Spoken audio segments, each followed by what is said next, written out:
All right. So welcome one, welcome all. So those of you that are on the call and your video's on, let's raise the roof because we're raising consciousness. Get you all pumped up from it. Whoop, whoop. We're raising consciousness in the world by educating people and having fun at the same time. So real briefly, now that we're officially recording, I just want to show you guys, those of you who are in the academy, how you can access the information in the calls. So can you guys see my screen? Yes? Lovely. So just briefly, those of you that are in the Alchemy Healing Academy, we have a small monthly fee that we have people pay. They get access to all of this content. So we want to offer lots of value. We have weekly calls. So if you look here, we have all of last year's calls on a variety of topics from Taoist healing, psychic abilities, which we're going to redo this month. We have chaos theory and magic. We have trauma and memory. We have a whole range of topics. And the whole goal of this academy is to empower people, to teach you the healing arts so you can apply that wisdom to your life and then get out there and share that with other people as well. Nice. Got a few more people joining the call. Now, the other thing that's cool is we have meditations in here as well. And something I just added recently is in the start here section, in the home section. There is some pretty cool stuff on how to journal, how to identify energy vampires. Who was on that call, Energy Vampires? That was pretty awesome, wasn't it? Teaching you guys about how to identify energy vampires. That's a great document. And we just have a whole bunch of amazing content here to support you on your healing journey. A big reason why I created this academy is to, oh, wow, more people showing up. I love it. The big reason for myself is that I saw that healthcare costs are going up, and I spent probably $20,000 on doctors, therapists, chiropractors, osteopaths, and nothing worked.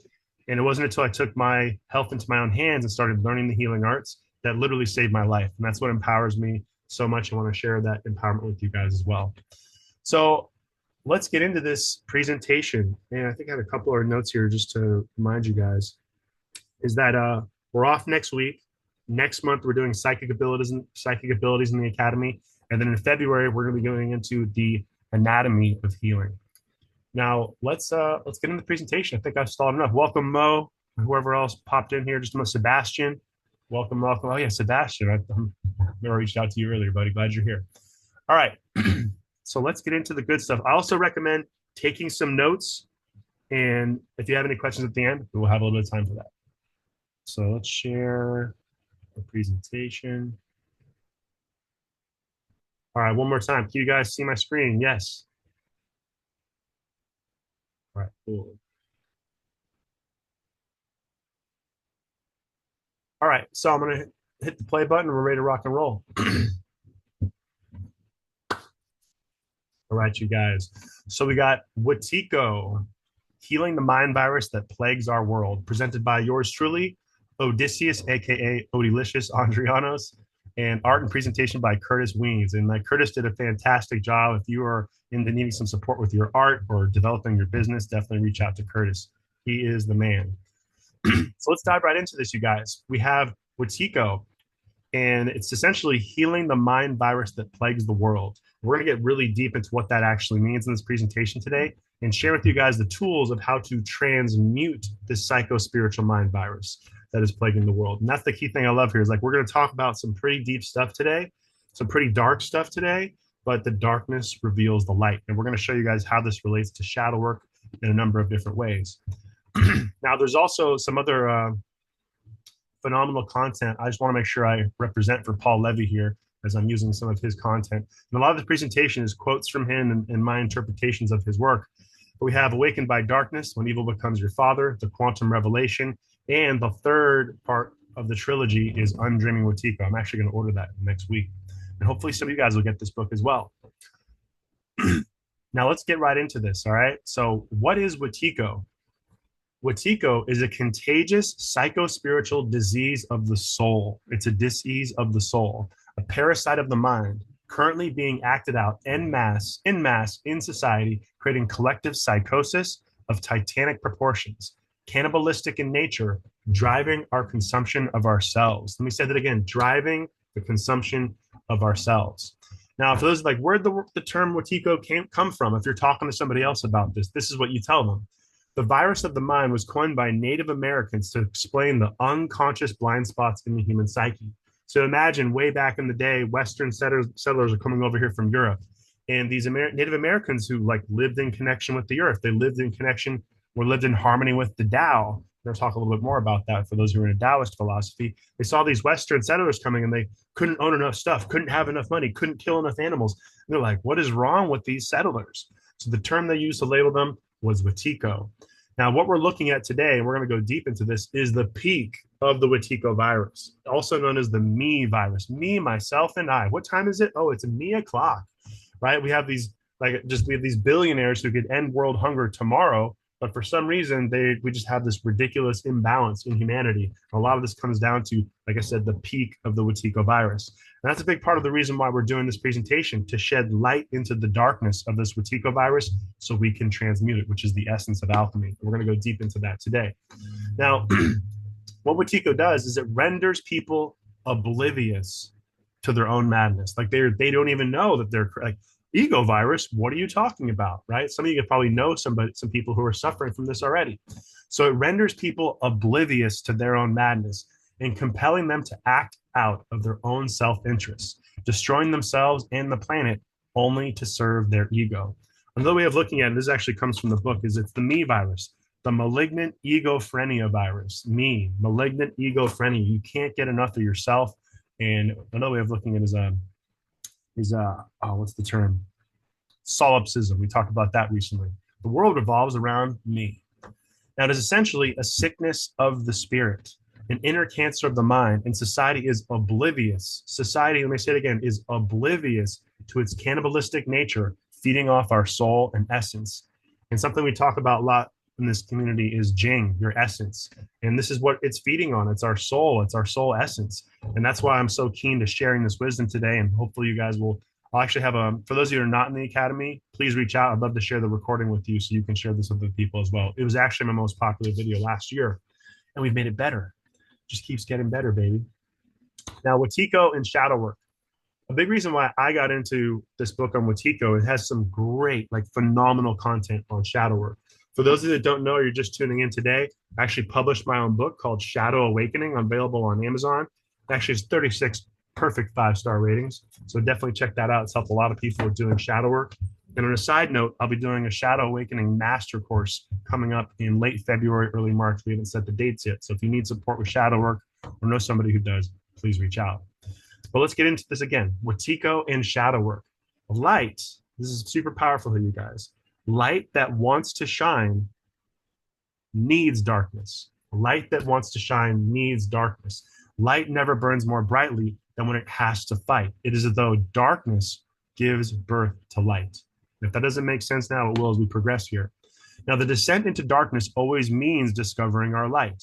If we do not acknowledge or see our darkness, we deliver ourselves into its hands. Now, this is the essence of why it's so important to do shadow work.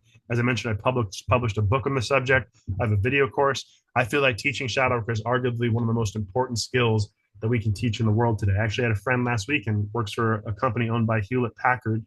She said they actually hired a shadow work coach for their corporation. I was like, yes, people are finally getting, we've got to face the dark parts of our psyche if we're going to face this mental health crisis that we're facing in humanity today. And hopefully you guys will have some great tools by the end of this presentation. Now, the only way to avoid confrontation with the shadow, this is super deep right here, guys. I'll say it again. The only way to avoid confrontation with the shadow is to live in eternal darkness.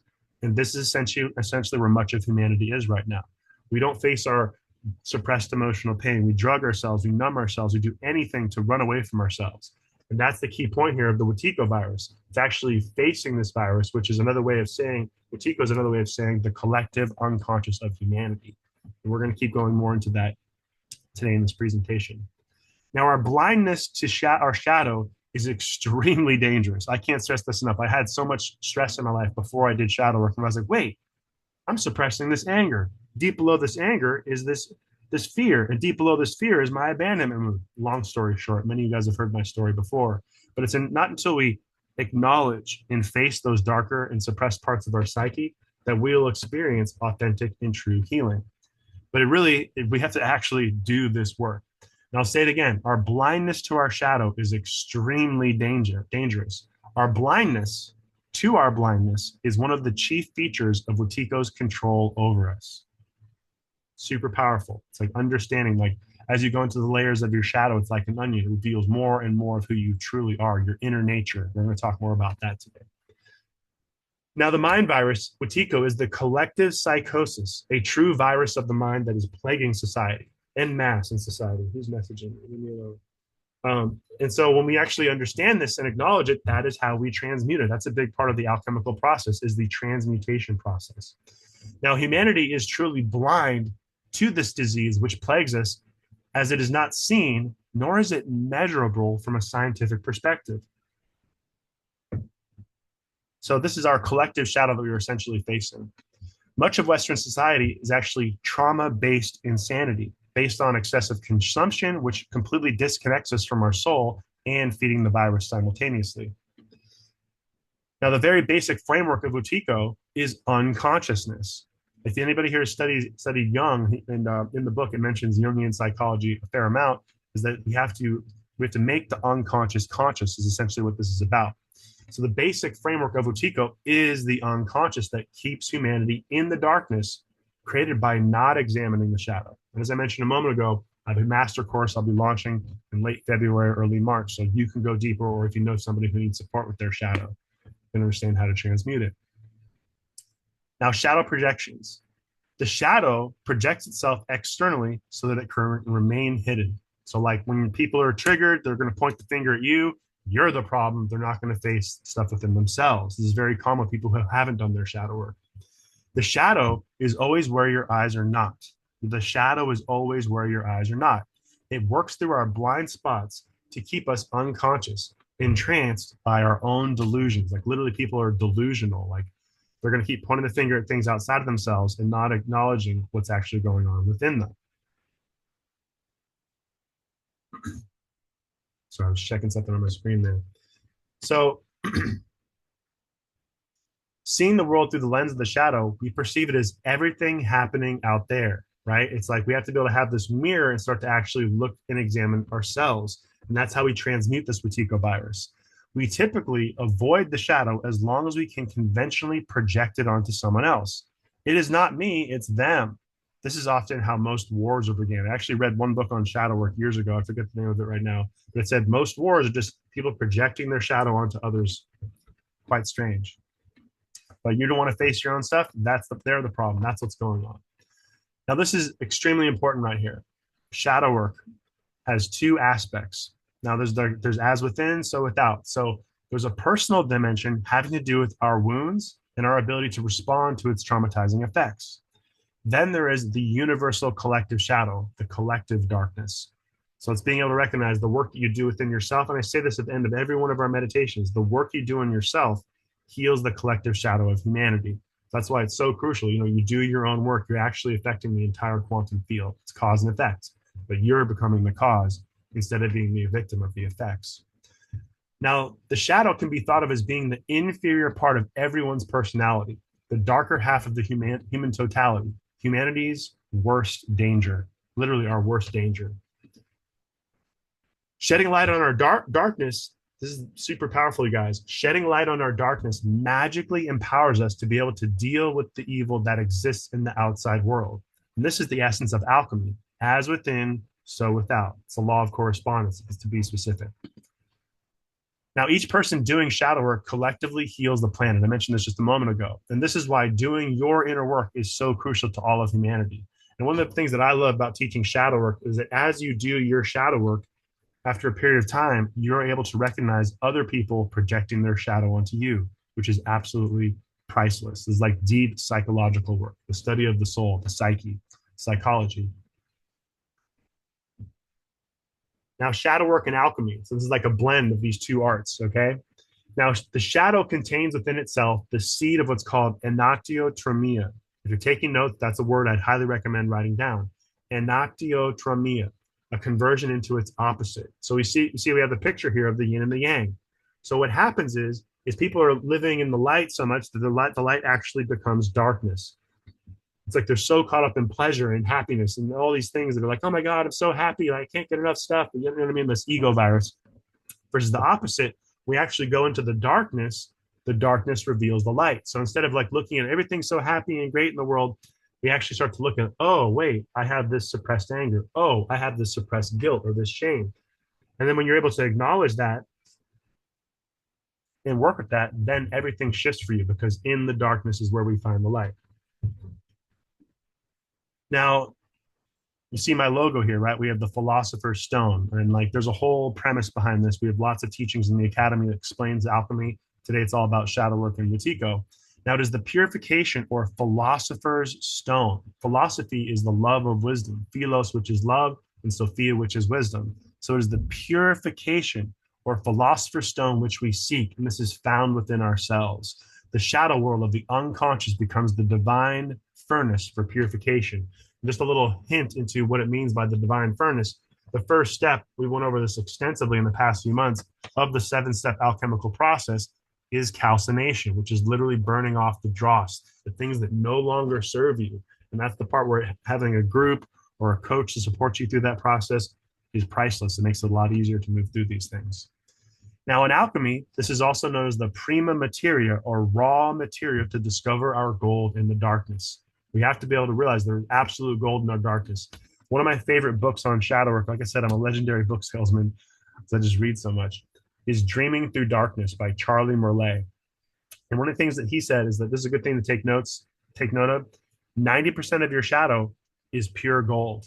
Like literally, your shadow is golden. It's just the 10% of darkness that must be sifted through to find that gold within you. It's like, I use the analogy of like your jing, your essence. You're suppressing all of this energy, right? By not facing your emotional pain. That like people are like, why am I getting sick? Why can't the doctors figure out my rheumatoid arthritis, my fibromyalgia, my heart disease, my cancer? And in many cases, it's deeply suppressed emotions. I've been doing my best to explain that to people. Western medicine is going to keep drugging you. And if you actually did some deep inner work, you may be able to uncover that gold that's hidden deep within you. And everybody has this gold within us. Now, in this way, Wetiko offers us a gift, the opportunity to awaken. It's actually a seed within the darkness. Like I always, when I explain shadow work, and as I mentioned, I published my book on this subject, is that we have to grow stronger roots. And the stronger those roots are, the more the branches grow effortlessly. So like when people are like, they're like, why is my life not changing? What's not going? Like they're in this yang, ascending masculine energy. It's really about embodying that divine feminine, going into those dark spaces, healing those wounds. And as those wounds heal, those roots grow stronger. And there's a seed of a new life that blossoms from within you. And that's like priceless alchemical gold. Okay. And just a quick check-in. How's everybody doing so far? You guys having fun? Love it. Good stuff. All right, let's go back. My screen share is paused. Okay. You guys see my screen? All right, I'm going to go back to it.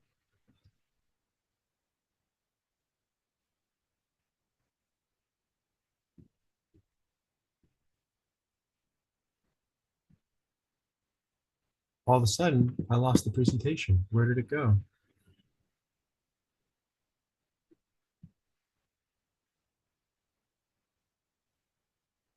All right, give me 1 second. I'm going to pull it back up. That's what happens when I stop and check in on everybody. Oh, more people are getting in the group.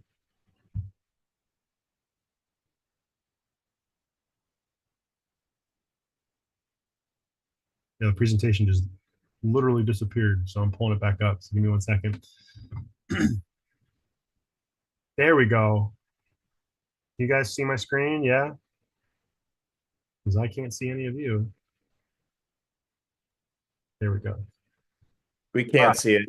All right, cool. I was like, I got out just I wanted to check. That's what I get for checking on you guys. Well, how are you guys doing? Oh, great. I just presentation. All right. Now you're blaming us. Great. That's I'm projecting my shadow onto you guys. All right, here we go. Alchemizing the shadow. All right, we're back. Yep, you're good. Cool. Thank you guys. Sorry about that. All right. So alchemizing the shadow. As I mentioned, like this is the Alchemy Healing Academy. It's all about the alchemy, right? Finding that gold within ourselves. Now, alchemy is the art of turning lead into gold. Okay. And lead is essentially, get into the astrology of it, is Saturn. Okay. And we go deep into that, into the academy if you want to learn more. So alchemy is the art of turning lead into gold. That which is metal or mental. Interesting how those are almost the same word, metal and mental. Might be a little hidden clue there. Into gold. And if you want to learn more, join the Academy. We have tons of content, so many presentations on this. It is only by attending to the darkness within ourselves and making it conscious that we become secure in our attainment of the gold and actually wake up. It's like going into those dark spaces, like going into that cave. It's dark in that cave, but that's where the true gold is hidden.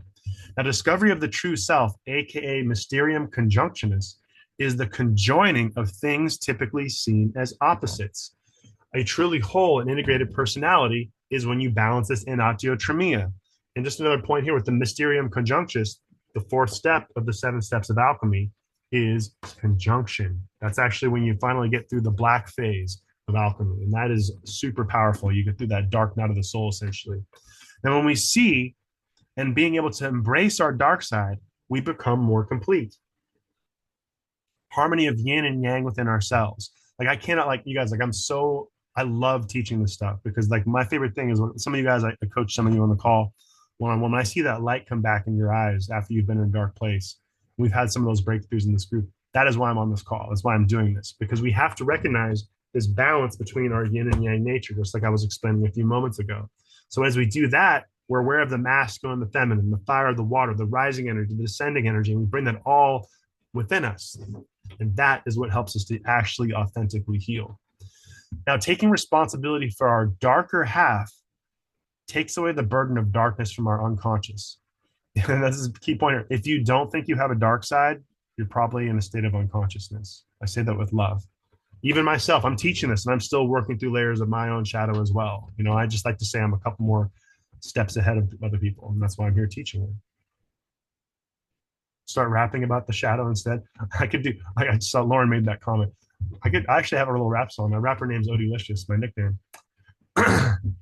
That'll be on our next presentation. I'll do a rap song for you guys. So the alchemized shadow, encountering and alchemizing the shadow is not for the faint of heart. This work is not easy, but I always say it's only hard until it isn't.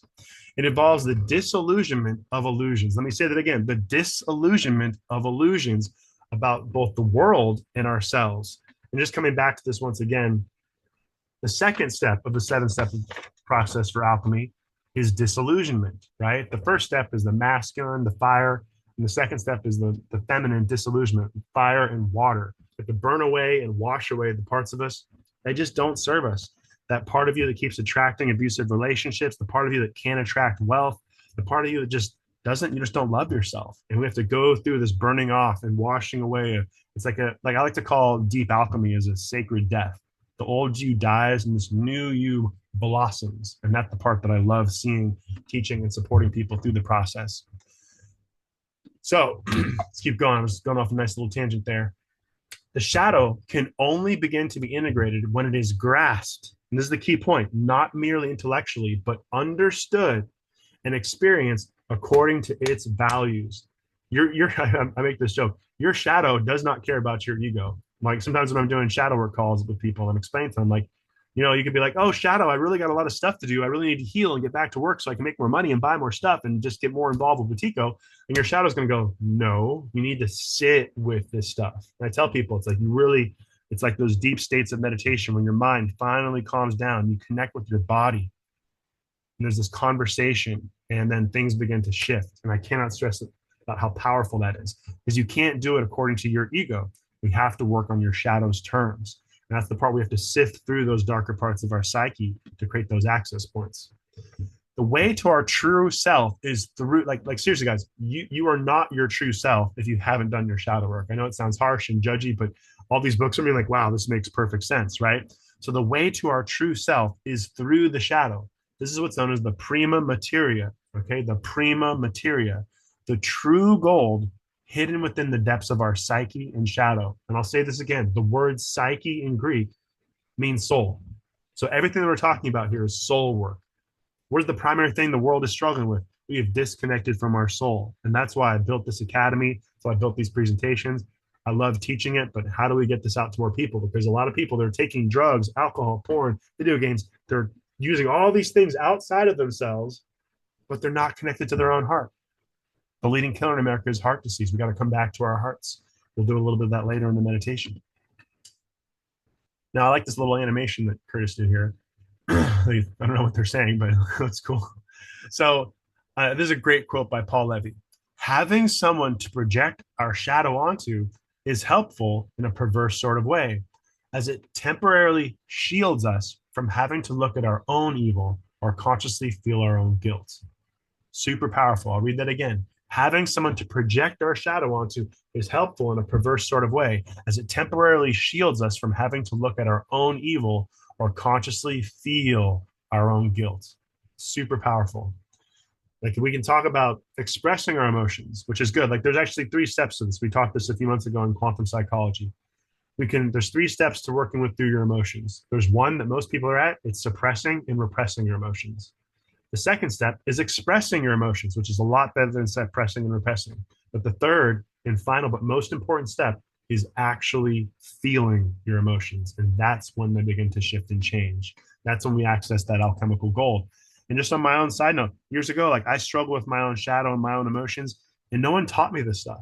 That's why I love sharing this, because no one, as a young man, no one taught me how to feel an emotion. It was never explained to me. Like, feel an emotion? Oh, we don't feel emotions, we just take drugs and get back to work. Like the shareholders in Dubai need us working hard to pay for their next yacht, right? So we have to slow down, do this deep soul work, and embody the soul so we can actually authentically heal, instead of running around like chickens with their heads cut off, not facing Wetiko. Now, going deeper into this, the psyche, the soul. Wetiko is essentially a neurosis of the Western mind, a virus affecting our psyche or psychology. And as I mentioned a few moments ago, psyche means soul. It's mind spirit or invisible animating entity that occupies the physical body. There's a wide array of terms. That's a good, simple way of expressing it. Now, the unintegrated shadow, or a key point here, is a fractured psyche, so a fractured soul. This is what a lot of people in America and across the world are struggling with. It impairs our ability to operate from the quantum realm, because the virus is basically the unintegrated aspects of the ego. We become hypnotized, literally hypnotized, by being in service to me, myself, and I, rather than serving the collective of humanity. This is the part where I like to have a level of compassion for these billionaires who could end world hunger tomorrow, because they are who they are. They have to create this world of separation up and be in service to self. Now, coming back to this point of fractured psyche, if you have massive childhood traumas, if you have like alcohol abuse, drug abuse, like generational abuse, sometimes you inherit stuff from your family. That's why this is so crucial to call out the Wetiko virus, shed light into the virus. And that's a big part of why we're having this conversation. And as I mentioned this before, this book goes really deep into all this stuff. We're just kind of dipping our toe into this beautiful presentation today. Now, in all truth, we are at the begin. This is a personal opinion on this right here. In all truth, we are at the beginning stages of even fully understanding our own psychology. The deeper we go into understanding our true nature, that's a key point if you're taking notes, our true nature, the more we can expose these darker sides of our psyche, our soul, that are infecting people unconsciously. But like every one of you on this call, including me, we have to do our inner work first. Like, there's stuff we can do in a group. There's stuff we need to do on our own. Like I always say, like, it's like that 45th minute where you're sitting in meditation and your mind calms down and that inner voice finally begins to reveal the truth to you. Your heart slowly whispers to you what your medicine is. Now, this is a key point that most people would consider it crazy to even imagine a psycho-spiritual disease of the mind, but this can also be seen as a reflection or shadow keeping our darkness hidden. This is the part that we must realize is the unconscious aspect. We are unaware of our unconsciousness. Now, a lot of you on this call, you've been doing work on yourselves. Some of you I've never actually met before, but this may not be you. This may be someone you know, your family, your friends, people who are still struggling, but they are unconscious to their unconsciousness. We're going to go deeper into that. Making pretty good time here. So what are the dangers of the unconscious mind? So dangerous. Now, an unconscious mind is easily prone to deception via suggestion. Also, hypnosis, okay? The tell-lie vision. Center of the word tell-lie vision is lie. For those of you who don't know, I grew up in the film industry. My father worked in Hollywood, so I'm not just saying it some kind of conspiracy theorist. I grew up watching films get made when I was a little kid.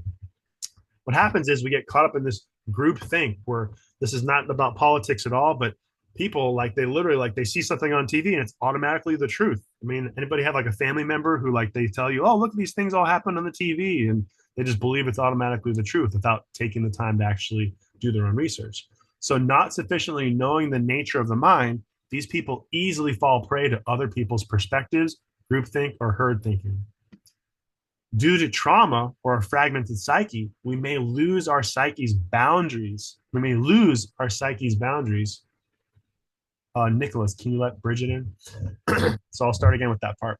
Due to trauma or a fragmented psyche, we may lose our psyche's boundaries, leaving us susceptible to self-sabotaging thoughts, which can lead to addictions, self-harm, and ultimately disease or even death. It even talks about suicide in this book a little bit as well. A lot of this really comes down to lack of gnosis. And gnosis is the Greek word for knowledge, right? The opposite of gnosis, you guys, if you're taking notes, the opposite of gnosis is hypnosis, because you're below, hypo meaning below, like hypothyroid, like low.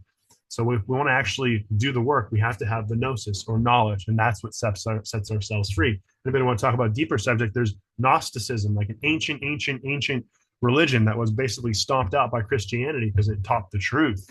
Okay, nothing against Christianity, but that is some pretty powerful, deep stuff. They didn't want the truth getting out. Now, splintered, this is a big part here. I actually have an amazing book I'll probably teach in the next year on shamanism in a fractured psyche. Now, what happens is a splintered or fragmented aspects of the self or psyche. This is super powerful. This is maybe somebody you know.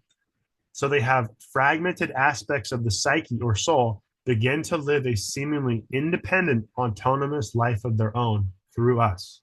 And this is Wetiko. It's like somebody shows up, say somebody did too much meth or they drank too much alcohol. In Chinese medicine, we talk about this when we go into 5-element theory. The Shen is known as the fire. It's seen in the eyes. You ever seen somebody who's on a lot of drugs, drank too much alcohol? The Shen is gone, the fire in the eyes. So that's the way you can actually look at someone, tell if the Shen is present, right? So it's not that shadow or the Wetiko virus or fractured aspects of their psyche may have taken over.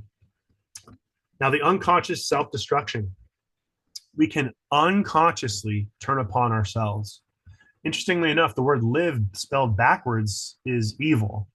When we live unconsciously, we destroy ourselves with our own evil. Look at that, guys. Live backwards is evil. So if you're living unconscious, you're probably destroying yourself or the people that you love. This is why I love sharing this with you guys. It's like I've had people that save their marriage, save their relationships, save their lives because they understood how the psyche works, right? You go to a doctor, go to a therapist, take pharmaceutical drugs. What we do here in the academy, we teach you how to heal yourself and empower you so you can empower others as well. Now, this is the essence of the Wetiko psycho-spiritual virus, acting itself out through us, The more we do not see the power of the unconscious, the greater its power over us. We blindly follow unquestioningly like mindless slaves. Like an example of this, you have, let's say, childhood wounding and whatnot. Let's say, I've used this analogy in the past where like you're a little boy and you're a little girl and you're shamed. Your parents use shame to control you. And so you're like, I want to be loved, and you're shamed. Your mind's like, I want to be loved, and then you're shamed. You're like, oh, I'm being shamed. And some like you're an adult and you're out trying to date and you keep attracting people who keep shaming you because somewhere in your unconscious, love means shame and it's driving you nuts. And you keep going to therapists and doctors, but until you acknowledge the shame within yourself and integrate that shame within yourself, you will be like a mindless slave. And shame is just an example. It could be anger, guilt, sadness, all deeply suppressed in your psyche. You'll keep attracting those experiences and you're going to think you're going nuts and you'll be taking some kind of drug or going to therapy. But ultimately, it's about doing this deep inner work within yourself so you don't become a mindless slave. This may have been me years ago too, you guys, when I didn't know a lot of this stuff. That's why I love sharing this so we can help empower more people. Now, Wetiko, or our shadow, can literally take us over and possess us unconsciously. This is literally happening all over the world. That's why I'm so keen to sharing this wisdom. The more we can shed light into this darkness and shine a flashlight in Wetiko's eyes, we transmute it. Now, evidence of this is present throughout all of our history, where people who were following orders carry out very dark acts to harm others, a race, a species, or a group. Feel like they don't even like pay attention. They're like Nazi Germany. It's like they were causing harm, but like, I'm doing what I'm told. I'm doing what's best for the country. I'm killing people. It's like, you're not conscious. They literally have gone unconscious. They're not even paying attention to the atrocities because they're following orders. So this gives you an example of like what's happening today. People are just following orders. In reality, they're really just destroying themselves and the people they love. Now, healing the unconscious, we're getting into like more of the solutions here and dive back around a little bit and some how to transmute this stuff. So healing the unconscious wound. How do we do this? The first step is accepting that we are co-creating this mind virus. We, you and I, me too, we are co-creating this mind virus. And the awareness of that begins the process of setting ourselves free. We have to acknowledge it. I have a dark side. Okay. These are my suppressed wounds. I have this anger, this guilt, this shame. As I mentioned earlier in the call, and many of you have heard me express, I had all this anger when I started getting into shadow. And as I worked with the anger, I found this fear. When I got into fear, I found this deep abandonment wound. And that was magical for me to transmute that, but acknowledge it. So that's a big step for whoever you are on this call, on your own inner work journey. We have to acknowledge these darker parts of us. And the key thing to understand is that Wetiko is powerless to control our true nature, like the deep inner nature of the mind. We're going to talk more about that. It's based on ancient Taoist wisdom. The nature of the mind, but we must connect with it. And when we do our meditation later, we're going to do a little bit of that as well. We have been conned into believing we are all separate skin encapsulated egos. But this is precisely what keeps us stuck in this 3D duality. I often talk in the group about transcendence. We're ending the trance, okay? This dualistic nature of separateness where we live in fear of our neighbors because we watch too much TV instead of seeing love and divine abundance in everybody around us. That's when we've ended the trance. We realize we are all one, but we're still stuck in this deep unconscious space. And I like to say it's not a good or a bad thing. It's time to do the work. And that's why we're here on this call, right? What the duality does, this is where we talk about transcendence, is ending the trance of duality. Duality creates an experience of separation and fear arising, mutually reinforcing each other. So this fear and separation. I'm separate.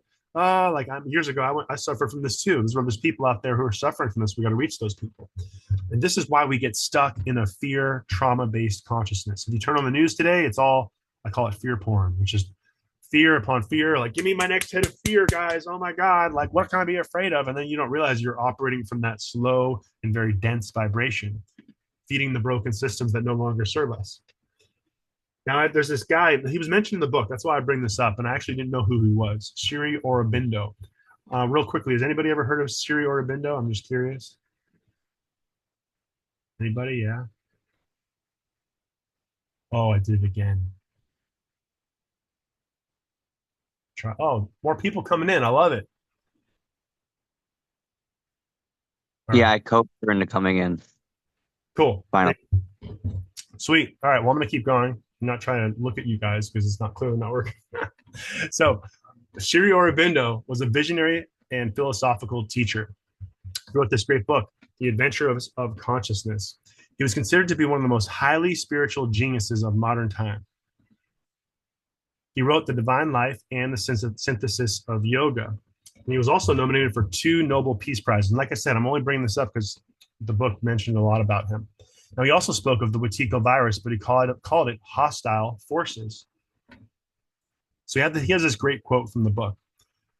The hostile forces are powers of darkness who are in revolt against the light and truth and want to keep this world under their rule within darkness and ignorance. Whenever anyone wants to reach the truth, to realize the divine, they stand in the way as much as possible. So they always try to destroy the work as a whole and to spoil the sadhana or spiritual practice of each sadhak practitioner. And I personally have dealt with my own attacks. Next month, we're going to be doing psychic self-defense and psychic abilities because you got to learn how to protect yourself. I hope that in the call next month on the 16th, it's a free call too. So I hope you'll tune into that. We'll talk about that more. So let's go a little more into these hostile forces. So hostile forces who oppose divine intention and the evolutionary purpose of the human being. They wish to make ignorance reign in our world. They just want pure ignorance. Like a great way of looking at this, there's energies in this world that feed on low vibrational emotions. when you're in lust, guilt, shame, like they are like, oh, yes, you're still there. And they're just feeding on your dark energy. They love you just being in, oh my God, you're in darkness. Yes, they're like, yay, stay in darkness. You're in darkness. Food. So, like, what I'm saying, guys, can we starve these guys? Can we starve these dark entities by transmuting this consciousness? This is a big reason why I teach this stuff. So, the more unconscious you are, the more susceptible you are to attacks. And I'll tell you guys right now, I've actually dealt with attacks. I had to work with a shaman to help clear my energy and shift myself. You become essentially like an unconscious programmed robot enslaved by Wetiko. These hostile forces create brain fog within the mind and keep you unconscious. I often tell people when they're doing their shadow work, because they have to work through some brain fog to face that Wetiko virus. They feed off of, as I was saying, they feed off those low vibrational emotions, okay? And into fear. Fear vibration resonates with their frequency. And like, just to prove this a little bit deeper to you guys, like Joe Dispenza talks about the different scales of emotions. Stephen Hawking talks about the different range of emotions. So if you're in these lower vibrational emotions, which are very dense, you're just food for lower vibrational energies and whatnot. And other people are going to be attracted to you, so you can just keep reliving that stuff. So we have to go through this transmutation process to get out of that stuckness that we're creating for ourselves. Now let's talk more about the solutions, okay? Moving some stuff around here on my screen. So defeating hostile forces, maintaining a connection to your heart, and structuring a means of awareness. That's a key point, awareness, that allows you to step back and detach from unconscious behaviors. I say in my book, the first and last step is awareness. But the first step is being aware of what's not working. And as you go through the shadow work process, there's a higher level of consciousness where you're able to see yourself with a higher state of awareness as well. These forces, now this is a key point, you guys, really key point. These forces are actually offering us a unique gift. So within Wetiko is actually a gift. This is enlightening, the opportunity to connect with who we truly are. This is what's known as the nature of the mind, also known as Rigpa in Tibetan Buddhism. We have a whole presentation on the Tibetan Book of Living and Dying in the Academy. It is phenomenal. I actually got into it. My mother had cancer years ago to understand death more. Now, these hostile forces work through our unconscious blind spots, which is why it's so important to become conscious and recognize them. Very powerful is to keep your heart and mind connected in a space of loving awareness. If you remember one thing from this presentation, remember this. Love is kryptonite. Love is kryptonite. I'll say it a third time. Love is kryptonite to these hostile forces. They do not want you living with love. Okay? So be present with your heart and your gut instincts. And I always say to everybody, especially if you're just starting out on the path, stay grounded, stay connected to the earth. But love is the kryptonite. The world, people that rule the world, they do not want us loving each other. Oh boy, that is the last thing they want. Loving each other? How can they program us with fear if we love each other? They can't, because we love each other. And that is actually the core of who we are. Now, insanity or waking up. We've got a few minutes to go here. We're doing pretty good. So contained within the dark nature of Wetiko, as well as in the shadow, is the seed to our own enlightened mind. The seed to our own enlightened mind. Last month, I gave a presentation on the science of enlightenment. Amazing presentation that breaks down the essence of meditation, because deep within us is the seed to enlightenment, but we have to do our shadow work to access it. This insanity is brought about by our turning away from our own truth in the inner nature of the mind. If you've ever studied the Tao Te Ching, it's called the way of virtue, okay? The opposite of virtue, which is the Tao, is Wetiko.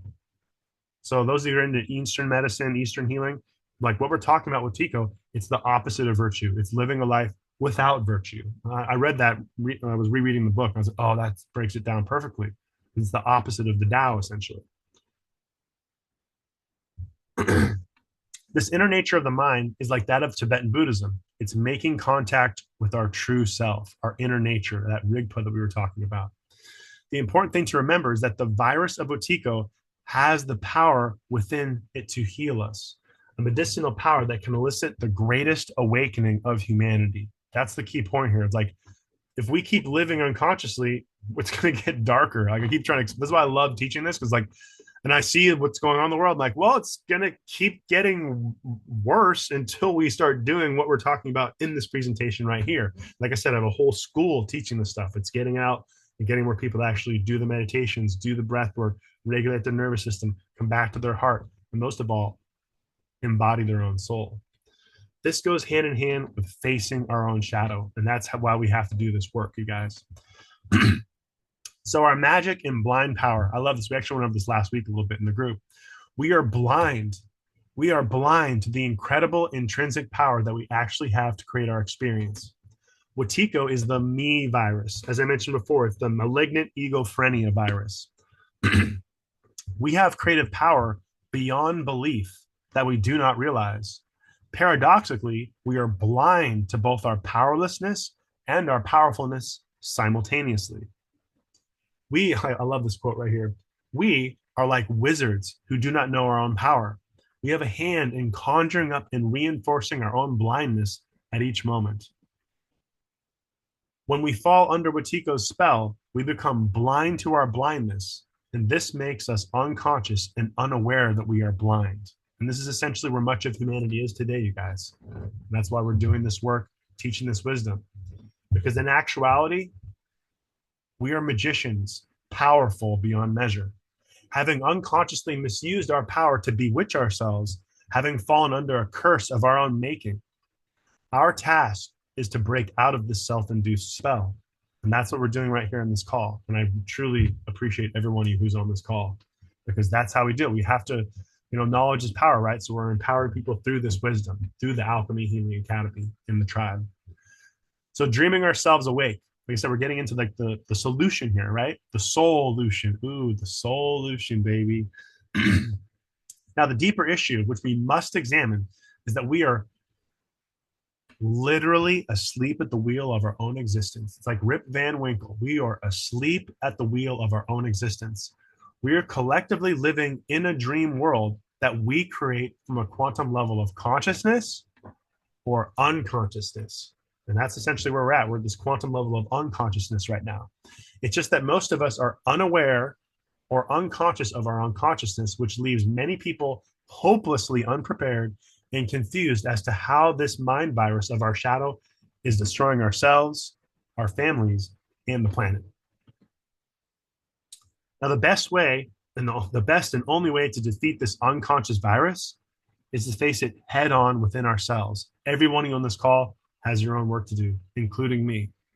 As we heal our shadow, it heals the collective shadow. And this turns this nightmare into a dream. But we must do the work to create what we call heaven on earth.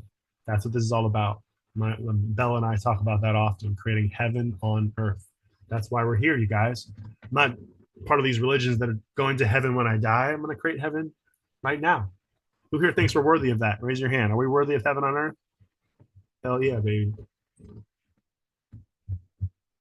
All right. So coronavirus and Wetiko. So we're almost done here, guys. A couple slides to go. I made good time. I love it. So encoded within the virus is its own vaccine, okay? This is the gift concealed within the disease that not only helps us to heal the disease, but heals us all, okay?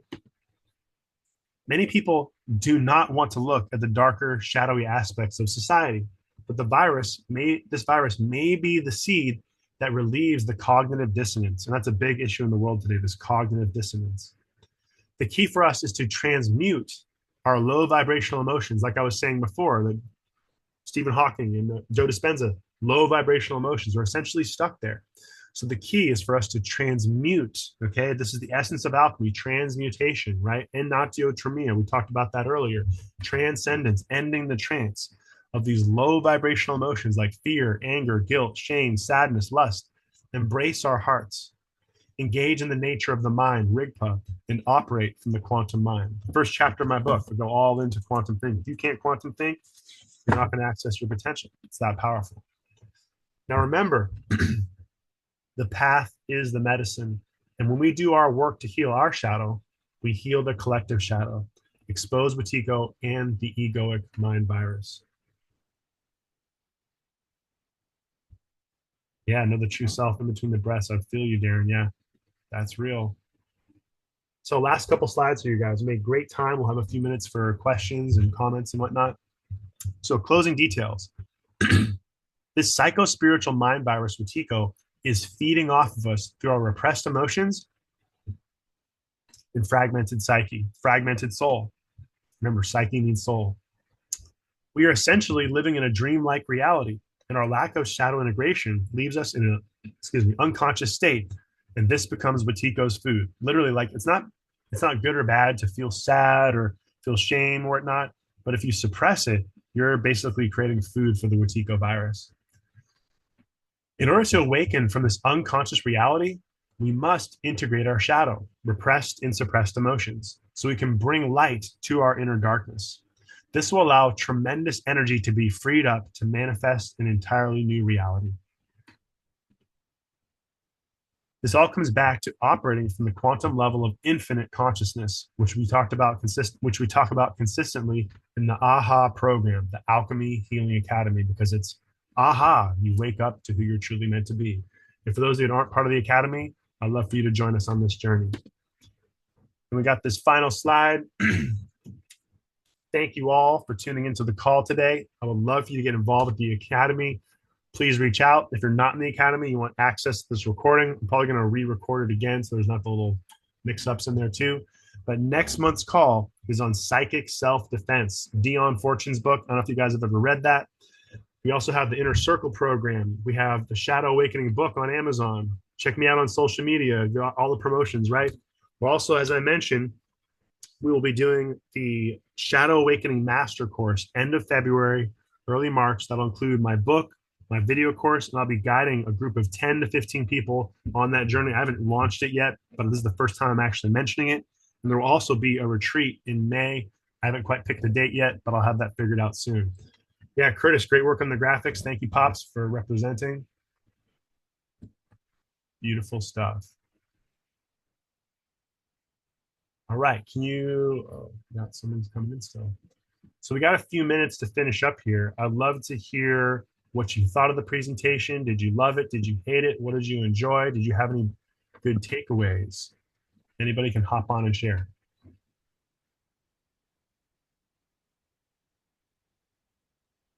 It was very holiday and very Christmassy. No, I'm just kidding.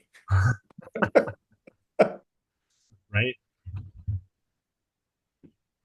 Well, Ody, I thought it was fantastic, and that you're really putting something out that speaks so much to what's happening in our world and our country, and that it's very clear. Yeah. If we don't talk about it, it's just going to keep festering in the unconscious, the collective unconscious as well. And one of the things I tell people is that, like when you're experiencing certain emotions, ask yourself, is it mine? Sometimes we're picking up on what's going on in the external world, and that's why being grounded is so important. That's something that you've taught me as well, Darren, is the more grounded we are, the better, right? Would it be too edgy for you to talk about how you've seen Wetiko play out in the recent presidential election? Well, I really feel that like the world is facing its collective shadow. So like what we're getting is the collective unconscious of humanity. And so until we start to actually each person do their individual work, we're going to see our political figures be our shadow staring us in the face. So that's the way I like to look at it.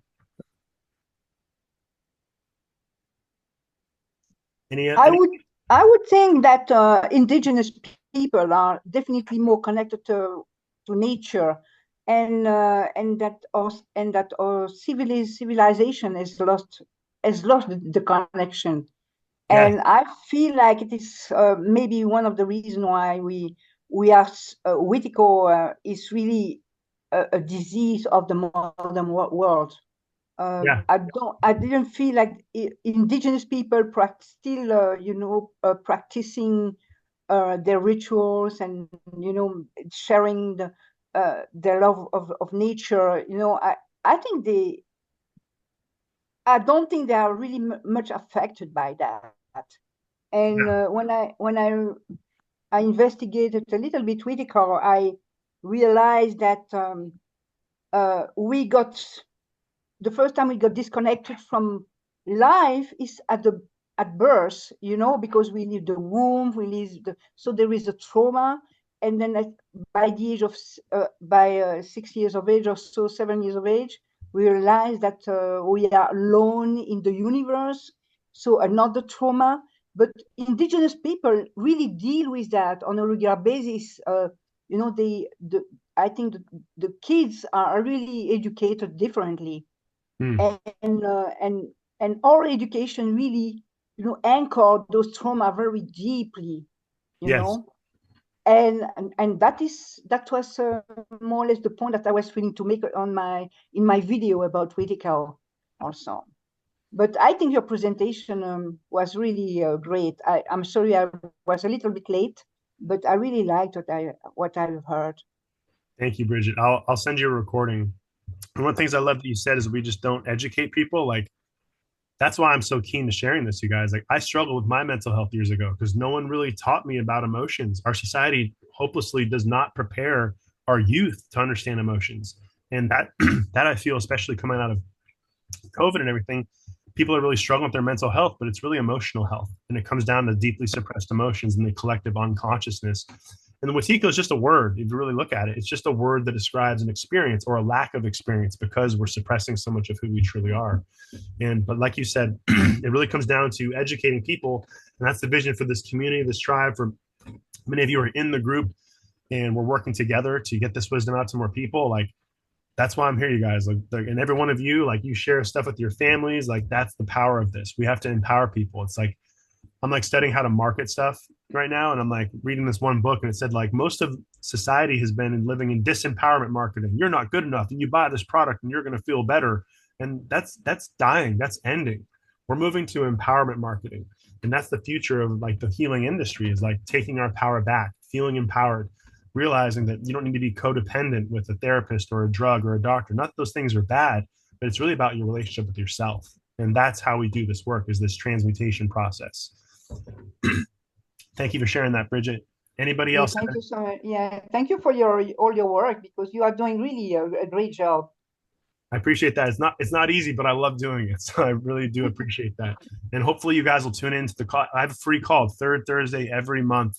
I give away a free call. And like, if you want to get involved, what you get is access to the entire school, all my recordings. We have, I think, like, we're getting close to like 100 lectures in the academy now. You get access to everything, so you can learn the tools to heal yourself. So if anybody's interested in that, let me know. We also have weekly meditations. Speaking of which, in 2 minutes, we're going to start the meditation. Is there anybody else who wants to share their experience, comments? Did you love it? Did you hate it?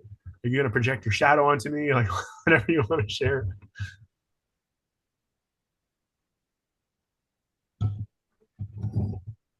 I'll give you guys a few more seconds. I wanted to say thank you. It's so nice to meet everyone here and be a part of this presentation. I love talking about this stuff. It's so important. And yeah, I'm curious about the psychic defense a little bit more, because I'm noticing like my chakra system, like my womb, will feel depleted, and I want to just bring that energy back and transmute it into the planet, into the earth, because I know we're so connected to the planet, and our prayers for each other is so important at this time. And yeah, just bringing it back to love. So we could do it through the shadow, and we could do it through playful ways too. So. Yeah. Well, I mean, that's the key with like this group, is that like, I make the joke. It's like my vision for everyone of you in this program. You know, some of you guys have been here for like since the beginning. Some of you are just like your first call, Lauren. Great to have you here. Is my vision is to have everybody to be like Batman. You got this tool belt, and you just pull out like a grappling hook or a ninja star, and you just have all these great tools, whether it's breath work, meditation, shadow work, grounding yourself. And that when you're out in the world, you have this amazing tools so you can navigate the chaos and be able to feel safe in your own body. And a lot of this comes down to regulating the nervous system. And I love that you mentioned the chakras, because we're about to do a chakra meditation as well. And really glad you showed up, Lauren. Lauren, I just messaged her like last day or so about getting onto the call. So I'm really glad you showed up. And yeah, next month, psychic self-defense. And all next month, I actually taught it last year, but I actually got certified in intuitive medicine recently. So this year, it's going to be way better teaching psychic abilities and psychic self-defense. So if you're interested in that, Lauren, let me know. I'd love to have you join next month. And yeah, any other final comments? And then we'll shift into meditation.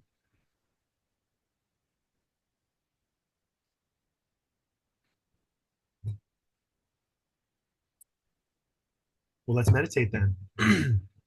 So as we change gears here, I would like for you to get into a comfortable space. You can be laying down, you can be seated, it's up to you. I always say go to your sacred space. You don't have to have your camera on. I'm going to turn my camera off here in a few seconds. But what we always do in our meditations is we start with what's called central channel breathing. So we got a few new people on here. I'm going to just explain that briefly. We do central channel breathing to bring attention to what's called our lower dantian, the space deep within our belly. So we're going to be inhaling into the belly, exhaling down into the earth to ground ourselves. We're going to be inhaling into the belly to bring energy up from the earth into the belly. We're going to exhale up into the heavens above, connecting with the heavens, and then bringing the energy back into the belly, inhaling. And we're going to do that over and over again for about 10 minutes or so, probably a little less than that. So called central channel breathing is the goal is to clear out this central channel where your chakras are. And then we're going to transition into a chakra meditation where we're going to focus on one chakra at a time and just clearing out that energy. So with that said, let us begin. Take a nice big inhale into your belly and exhale down into the earth. Inhale from the earth into your belly. Exhale up into the heavens. Inhale from the heavens into your belly. Exhale down into the earth. Inhale from the earth into your belly. Exhale up into the heavens.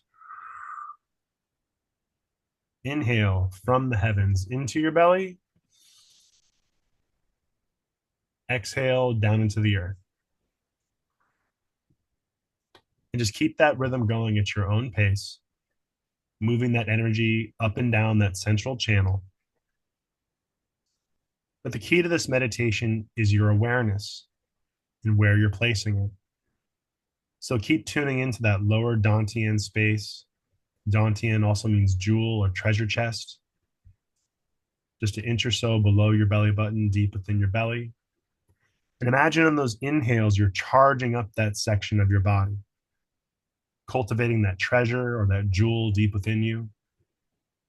And on your exhales, whether they're up or down, imagine releasing any energies that do not serve you. Any stagnant thoughts, emotions, or energy that's not for your highest good. Just imagine releasing that through your exhales. And as you inhale, imagine drawing in this nourishing energy from Father Sky or Mother Earth, and bringing that energy into your belly. You may even choose to imagine your body being like a tree.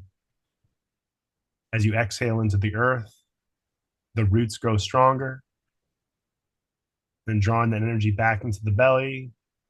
As you exhale into the heavens above, imagine that the branches are growing stronger. And just keep moving that energy up and down that central channel, allowing yourself to surrender into the present moment. Allowing the energy of your mind or your thoughts, if any thoughts arise, just imagine they're like clouds in the sky. Just let them blow away with the wind and bring your attention back to that lower dantian space. Imagine you're like that tree. Stronger roots, stronger branches, and feel that trunk of the tree in your belly growing stronger with each breath. As you're working through these breaths, imagine you're clearing out your chakras and your energetic field, and see how slow you can go in this space. The key word here is surrender. Surrendering all the thoughts in your mind and holding your awareness in that lower dantian space. This not only calms your mind, but it connects you with your body and helps to regulate your nervous system. On those exhales, you could even imagine that you're falling back into a comfortable bed or a comfortable chair. And just let go. Surrendering more deeply into the experience and honoring these precious moments that you're taking. Just being as forgetful as you can, forgetting everything going on in the external world, forgetting all of your worries, and simply forgetting who you are. Just keep working with that breath, moving that energy up and down the central channel, allowing yourself to create this beautiful attunement, connecting with the body. You could even imagine the body being like a musical instrument. And as you create that awareness deep within your belly, it's like fine-tuning a guitar or an instrument so it sounds more beautiful. And just keep working with those breaths, falling more deeply into the present moment. And imagine bringing heaven and earth together within you as you inhale into that lower Dantian space, that treasure. And imagine cultivating that energy a little bit more with each breath, slowing yourself down and simply honoring the process. As you're doing this, you may even choose to recall all the energy you may have lost today, all the things outside of you, people, places, or things, and just bring that awareness deeply into that lower Dantian space. Just keep clearing out that central channel.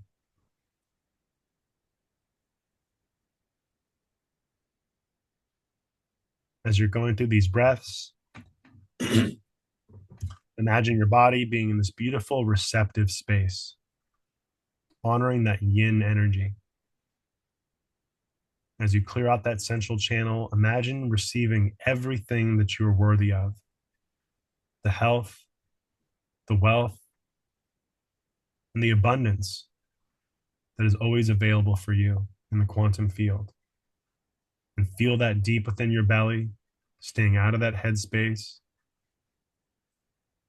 Just be as present as you can through that breath, giving yourself this beautiful gift of honoring this time to slow yourself down. We'll keep working with that central channel breathing for about another minute, and then we'll transition into the chakras. But keep feeling this loving awareness throughout your body as you clear out that central channel for a few more breaths, filling up that belly and continuing to release what no longer serves you.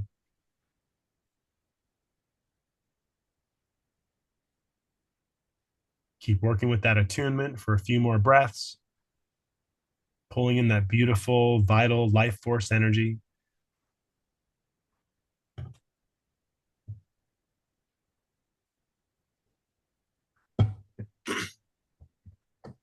And now we'll transition into a chakra meditation. So we've cleared out that central channel. Now we're going to hold our awareness at the very base of the spine. The root chakra, also known as Muladhara. And if you do nothing else, just simply focus on the colors. So the color red at the very base of the spine. As you breathe into that space, just simply focus on that beautiful, deep color red. The colors work with your subconscious mind. So just like with the central channel breathing, imagine inhaling and charging up that red energy at the very base of your spine. And on the exhales, imagine releasing any stagnation in that root chakra. Continuing to breathe into that space. We're going to do about 2 to 3 minutes with each chakra. Keep focusing on that red energy. Feeling this deep connection with the earth. That central channel breathing should have already primed you for this. But working with that root chakra and the color red, imagine being deeply grounded to the earth. You could even imagine some roots coming down from the very base of your spine. But keep tuning into that red energy. Imagine it growing stronger. Just keep relaxing into the experience, holding your awareness at that root chakra in the color red. The root chakra is also associated with fear. So imagine releasing any fears that could be holding you back, releasing them down into the earth and letting Mother Earth take care of it. Just using the power of your mind and the connection you have to your body to clear out any stagnation with each of your chakras. We'll just work with that root chakra for a few more breaths. Keep working with that potent red energy, releasing those fears and tuning into this safety and security that you're cultivating within yourself with each breath. And then we'll gently move our attention from the root chakra up into that sacral region, the Svadhisthana chakra in the color orange. So holding our awareness in that sacral space, tuning into that pelvic bowl, tuning into your emotions in that space, and really feeling the potency of that orange energy. As I mentioned, if you do nothing else, just focus on the colors. So as you breathe into that sacral chakra, imagine releasing any stagnant emotions that you could be holding in this space. As you release those emotions, imagine this magnetic energy attracting what you deserve into your life. Feeling that orange energy growing stronger.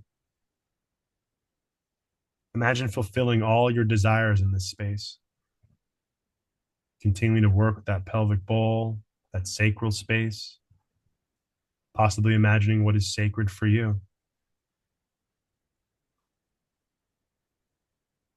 And keep charging up on the inhales, releasing stagnation on the exhales. And keep allowing yourself to fall deeper into the experience. If nothing else, just focusing on those colors.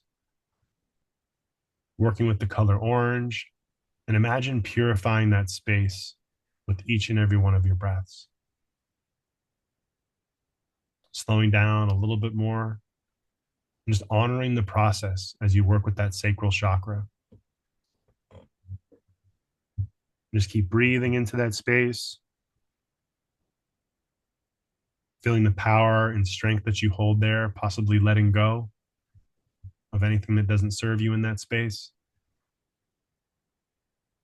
But just holding your awareness at that orange color sacral chakra for a couple more breaths.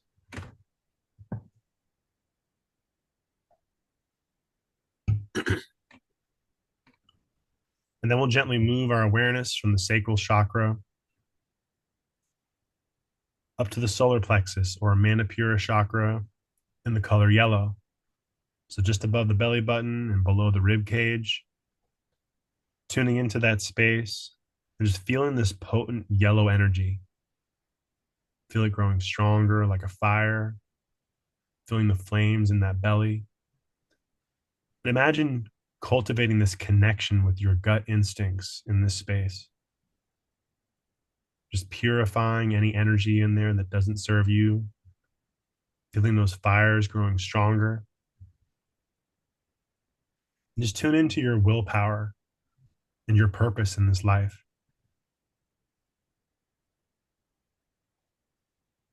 The Manipura chakra is also related to anger. So imagine releasing any anger that does not serve you, just burning it off, letting it go, and just surrender back into the experience, working with that yellow energy. Continuing to breathe more deeply, charging up on the inhales, and letting go of anything that doesn't serve you with the exhales. Continue to calm down in that space, cultivating this vitality, this life force energy, just honoring the slowdown as you connect a little bit more deeply with each breath.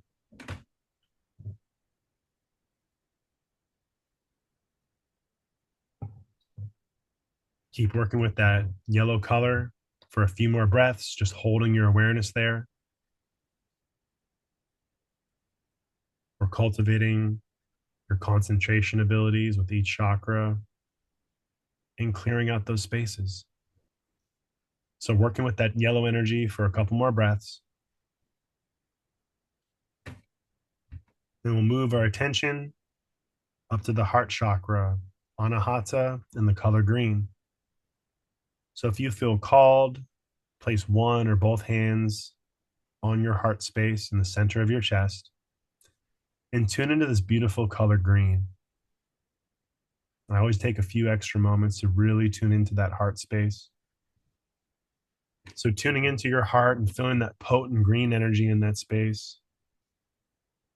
Just breathe, surrender, and see if you can listen to the whispers of your heart. The center of the word heart is ear. So see if you can listen to a message your heart may have for you. Continuing to breathe, relax, and surrendering into that heart space. Feeling this warmth and loving connection, and possibly tuning into forgiveness for others, for yourself, and just feel the potency of that capacity to forgive. It's a gift you give yourself. Continuing to work with that green energy in that space where your heart is. And imagine that green color just purifying your heart space, burning away anything that doesn't serve you there.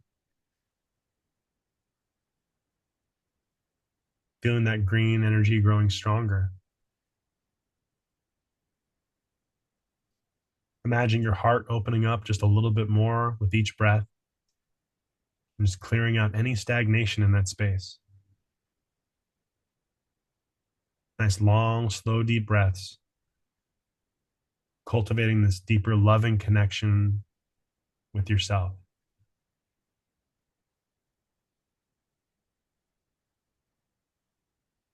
Continuing to hold your awareness there. Feeling that heart opening up. Feeling that potent green energy pulsating and growing stronger. We'll hold our awareness in that heart space for a couple more breaths. Just keep breathing long and slow.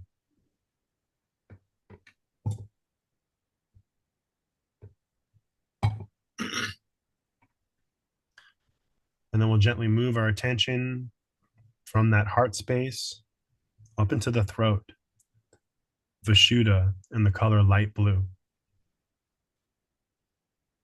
So you may choose to swallow. Feel the energy moving through your throat. Feel the energy from your breath moving through your throat. And focus on the potency of that light blue energy in that throat space. Imagine any blocks you have to speaking your truth just melting away in that throat space as that throat chakra opens up just a little bit more. Imagine being the author of your own reality and speaking your truth every single day. Being able to articulate your own creative communication, creating your own reality with your words. Feel this beautiful sense of openness in that space, feeling that throat open up just a little bit more. You've already opened up your heart, so see if you can open up that throat. And just feel the power you hold in sharing your truth. The alchemy, the transmutation, and finally, expressing who you are to the world. And keep breathing into that beautiful light blue energy, feeling this beautiful connection, feeling how calm your body is in this space.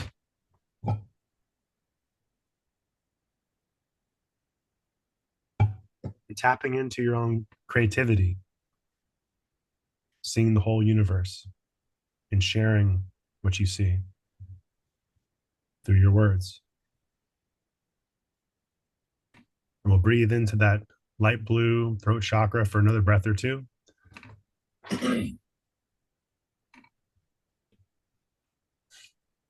And then we'll gently bring our awareness up into the third eye space, the Ajna chakra, in the color dark blue. So tuning into the very center of your head and holding your awareness there. That's the key thing here, is your awareness and where you're placing it. Breathing into that dark blue energy in the center of your head and tapping into your own intuition. We'll be doing a lot of this next month. Breathing into that third eye space with that dark blue energy, accessing your psychic abilities, your ability to see the truth in a world full of lies. Tapping into your imagination, your capacity to imagine a new world in that third eye space. Accessing deeper levels of intuition, cultivating that psychic awareness, and feeling your nervous system growing more calm as you become more aware of that third eye space. Just keep working with that dark blue energy. Imagine just purifying your inner sense, your clairvoyance, and accessing that third eye potential in this space. Keep working with those breaths. Imagine inhaling into that third eye space and exhaling, releasing any blockages you hold there. You get a few more breaths into that third eye, seeing how slow you can go in this space. There's no place to go, just you connecting with your body.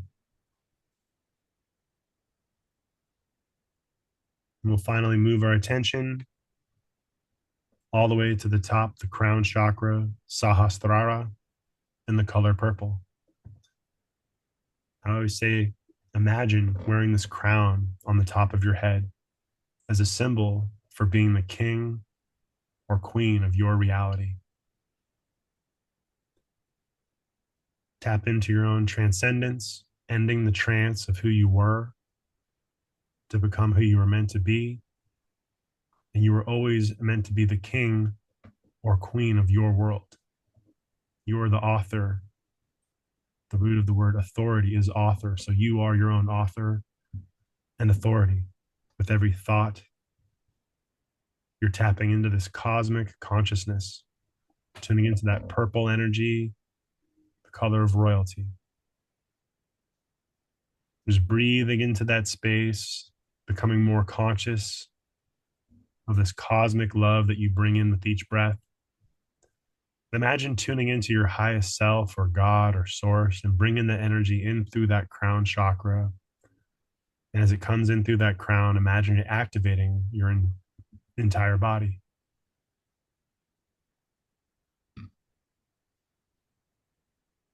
Keep breathing into that space, accessing that higher wisdom, that higher state of consciousness. And keep working with that purple energy, just purifying that space and cultivating that deeper connection to your highest self.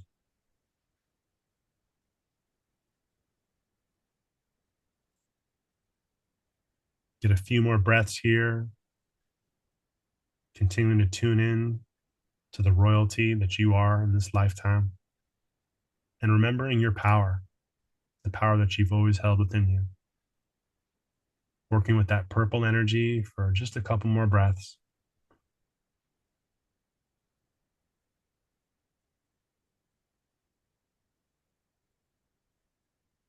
Now to finish, I'd like to bring our attention back down to the heart space. Just hold your awareness in your heart. I'd like for you to imagine tuning into your heart. Then imagine the hearts of everybody else in the group. And as a group, I'd like for us all to meditate upon opening up our own hearts and supporting everybody else in the group to open up their hearts. And forget what that sounds like, what it looks like, but really feel it in your body. What does it feel like to open up your heart and feel everyone else in the group, their hearts opening as well? And just breathe into that experience, feeling that love opening up from that heart space for a few more breaths.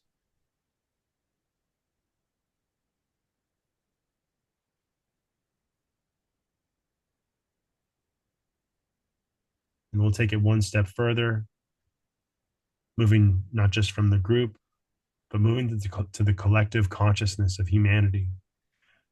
And imagine all the people of the world, what it would feel like for them to have their heart open up. And tune into that experience, as within, so without.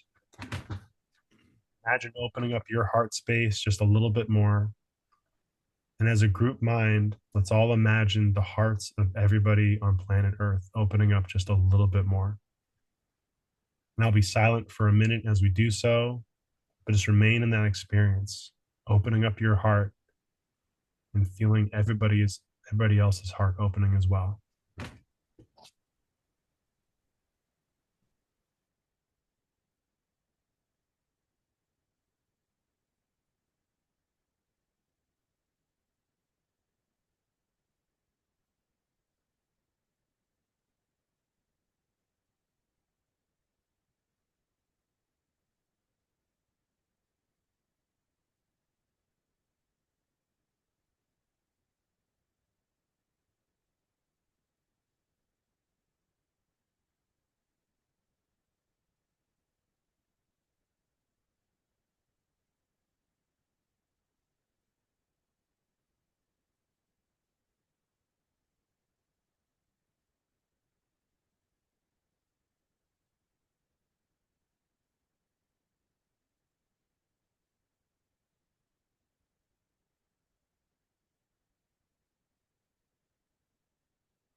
Beautiful work, everybody.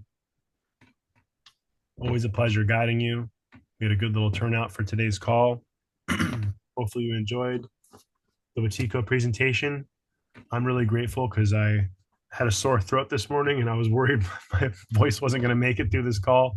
I feel like I'm just starting to lose it. I don't know if I sound a little different for you guys, but I absolutely love teaching this topic. If you know anybody who would benefit, please reach out to me. For those of you who are not in the academy, and those of you that are, I will be posting this presentation.